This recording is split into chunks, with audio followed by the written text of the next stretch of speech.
Assalamualaikum warahmatullahi wabarakatuh. Alhamdulillahirabbil alamin wa bihi nasta'inu ala umuri dunya waddin wa ala alihi washabbihi ajma'in. Amma ba'd. Alhamdulillah, pada kesempatan pagi hari ini kita bisa bertatap muka lewat dunia maya. Semoga anak-anakku semuanya selalu dalam lindungan Allah Subhanahu wa taala. Jangan lupa kita masih dalam masa pandemi COVID-19, tetap terapkan protokol kesehatan, pakai masker, jaga jarak, dan selalu mencuci tangan.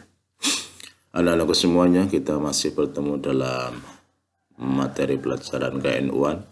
Kemarin kita sudah membahas tentang Khithah Nahdlatul Ulama 1926.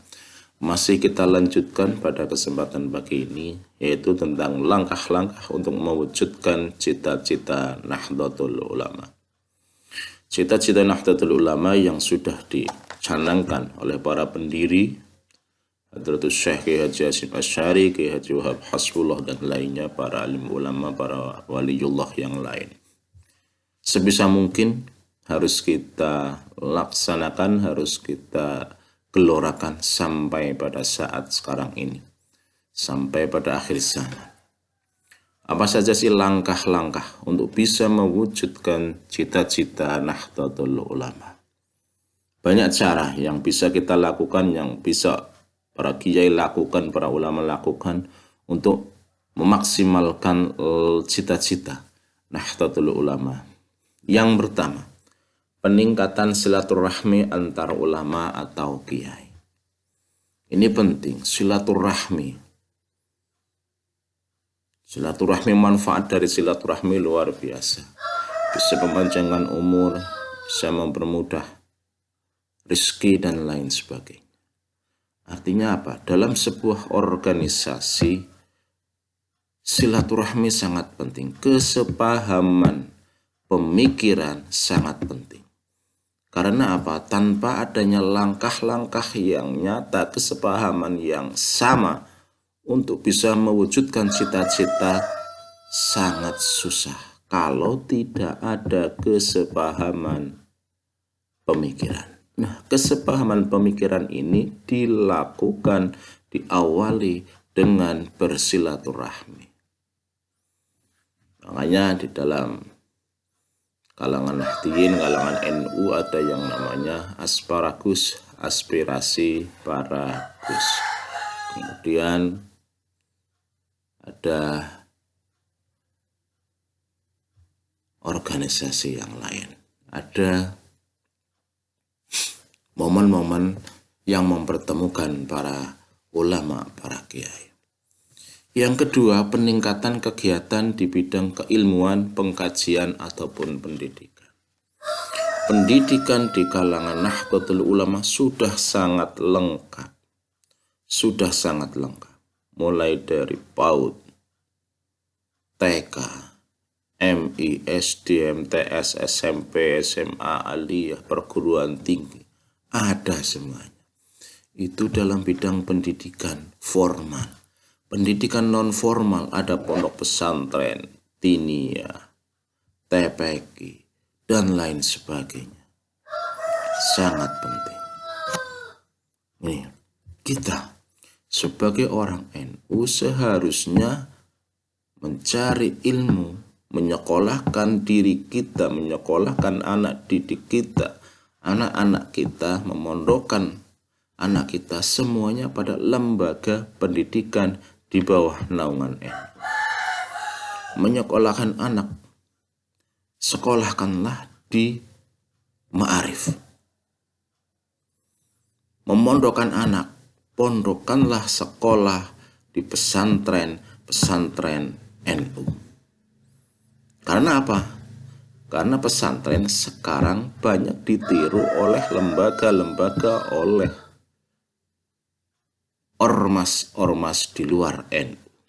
Kalau dulu mau cari pondok pesantren yang di luar NU, tapi sekarang banyak ormas-ormas di luar NU yang banyak mendirikan pondok pesantren. Maka sekarang harus hati-hati, jangan sampai salah memondokkan anak di pondok pesantren di luar NU. Bahaya, bisa merubah akidah mereka, anak-anak kita. Yang ketiga, untuk mewujudkan cita-cita NU, peningkatan kegiatan penyiaran Islam, pembangunan sarana peribadatan, dan juga pelayanan sosial. Kegiatan penyiaran Islam di Nahdlatul Ulama luar biasa. Sampai saat sekarang saja, walaupun pandemi, lembaga pendidikan formal berhenti dilakukan secara daring seperti ini, tetapi penyiaran Islam di dunia pesantren masih tetap dilakukan oleh orang-orang NU. Ngaji di pondok pesantren masih tetap berlangsung.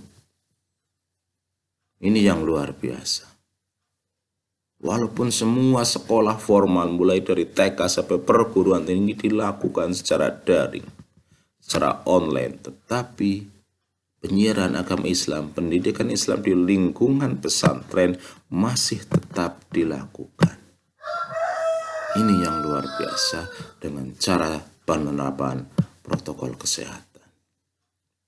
Pelayanan sosial di NU itu banyak sekali yang namanya yatim piatu, rumah sakit, pelayanan sosial. Ini sangat penting.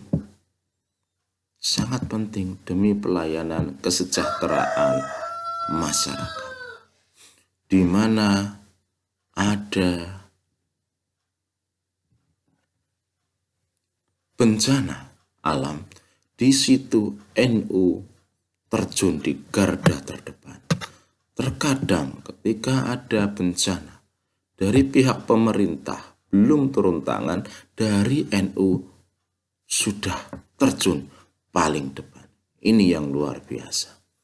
Mulai dari ansor bansernya, dari Ibnu PPNU-nya, dari NU-nya sendiri, dari muslimat ataupun dari fatayat, bahu-membahu. Ini luar biasa. Pembangunan sarana ibadah luar biasa. Paling banyak di Indonesia sarana ibadah milik NU.